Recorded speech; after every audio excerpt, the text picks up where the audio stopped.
Wow, those charges look like they were really close to that guy.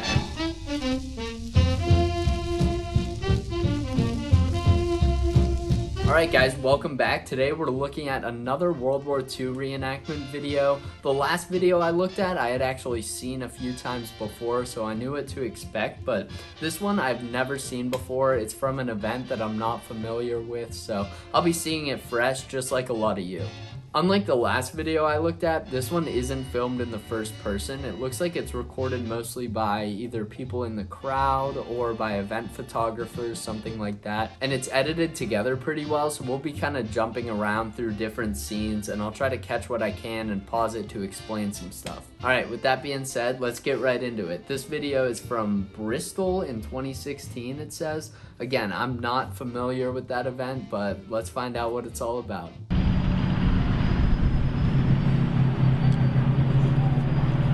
Feindliche Panzer, Männer!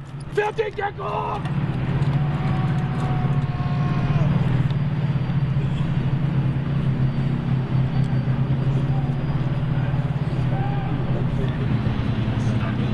That's always a cool part of the battle, is trying to figure out how it's going to start. That sounds really obvious, but a lot of planning goes into how to make it look natural, that these reenactors are kind of coming together in a pre-planned way and have that flow naturally. So here you have that American convoy coming up, and you have that German who saw them coming over the hill with the binoculars. That's a similar strategy to what's been done in a lot of the reenactments I've been in, and it works pretty well. You can see the guy starts yelling, it looks really good to the crowd, and it kind of plays out naturally.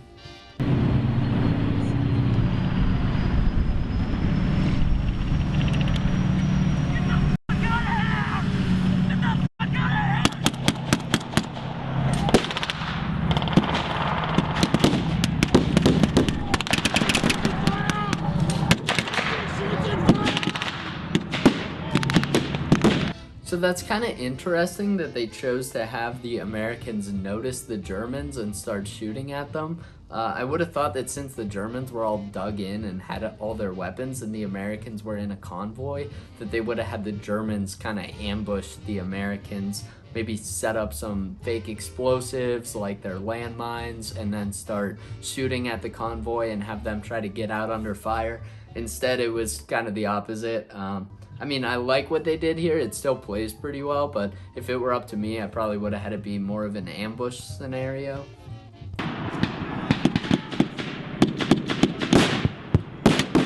Wow, those charges looked like they were really close to that guy when they went off. It's pretty common to have explosives planted like that in the reenactment, and usually they're triggered by somebody watching from off the battlefield, maybe somebody with binoculars kind of planning out the charges and when they're gonna go off.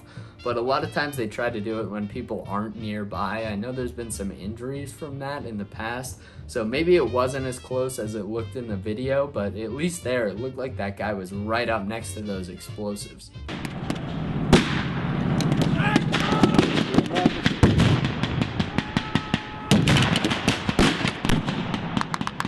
Alright, when we see that Panzerschreck fire there, that's a pretty typical technique for what people will do during a reenactment. If they have a bazooka, Panzerschreck, Panzerfaust, they'll put kind of a small charge in there to shoot out some smoke and make a little noise.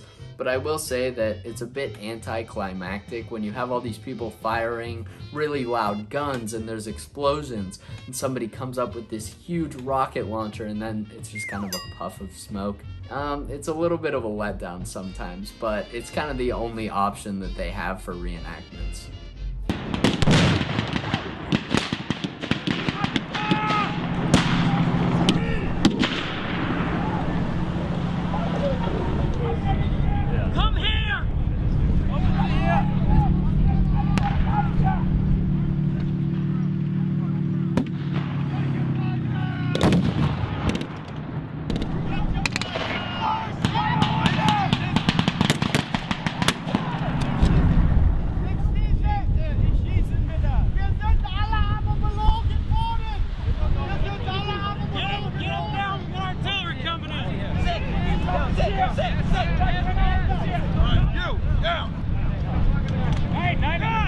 Alright, so obviously at this point we can see that the Germans are surrendering. The Allies have pushed up and the Germans are throwing in the towel, and they're doing a really good job of acting here. That's something a lot of people don't think of in reenactments, but you have to be a pretty good actor, and you can see the Germans are all speaking in German here.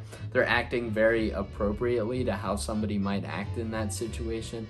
So yeah, hats off to them for that scene. Sometimes in a reenactment you can get into a situation like that where people aren't really great actors, and it can look a little bit stupid in front of the crowd. So clearly they played it off really well here.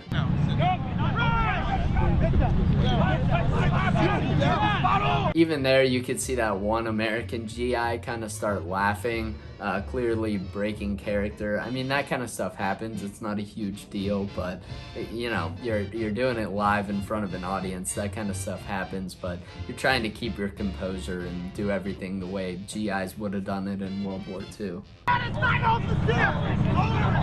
Get down! Don't move!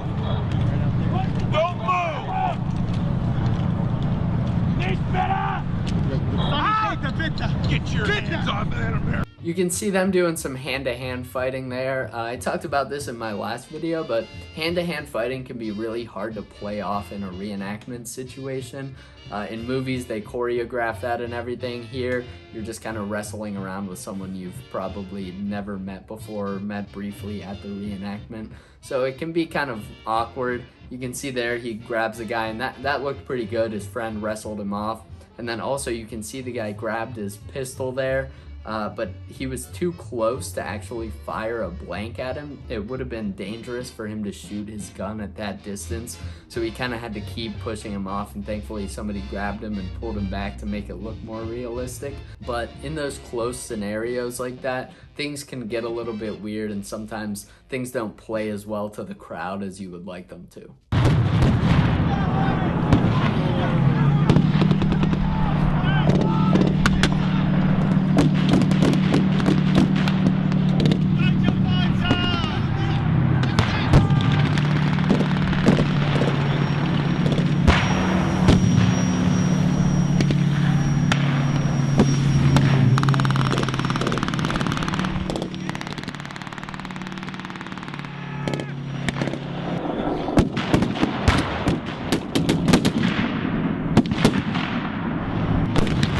Alright, so it was a bit hard to tell from all those fast cuts they did there, but I think now the Germans are counterattacking. Their other men had been taken prisoner, some of them retreated, and now they've kind of formed up and they're coming back at the Americans. And again, all this would have been planned out before the reenactment. They're not just figuring this out. This is a well-planned event with a lot of reenactors, so they kind of went into this battle knowing that was the plan.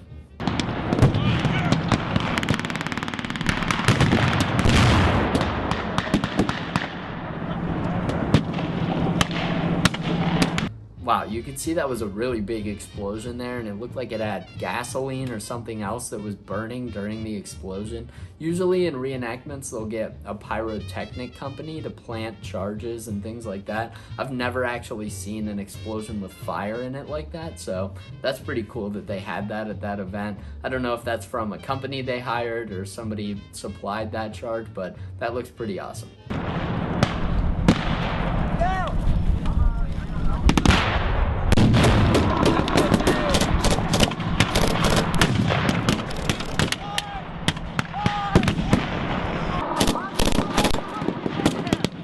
I love that MG42 firing blanks. That's the coolest thing to see at a reenactment, in my opinion, just because that's one of my favorite guns from World War II.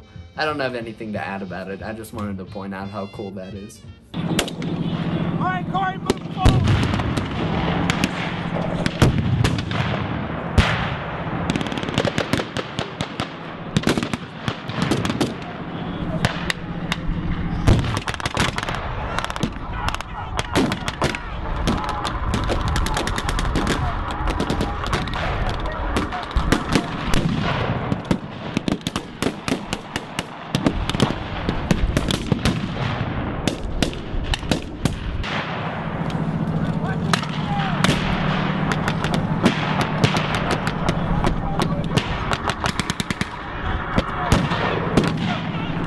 can see that tank firing blanks there out of its barrel. The video doesn't really do it justice. When you have a tank at a battle and it's firing a blank, it is really loud. It's way louder than all the gunshots. They fire a pretty big charge out of that battle and you can really feel the thump.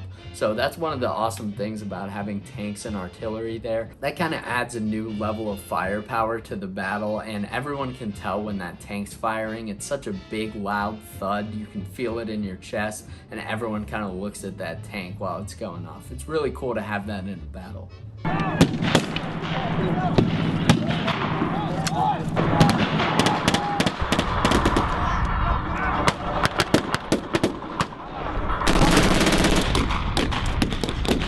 Yeah, that MG42 there, you can see that thing firing again. Like I said, those are awesome, but you could see in that clip, it looks like it jammed.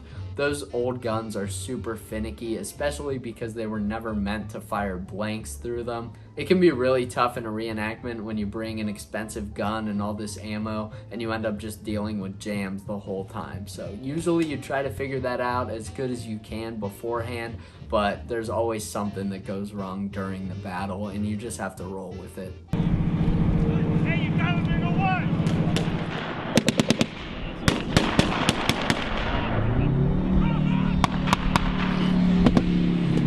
Put your pressure on! Put the pressure on! Here, Tim.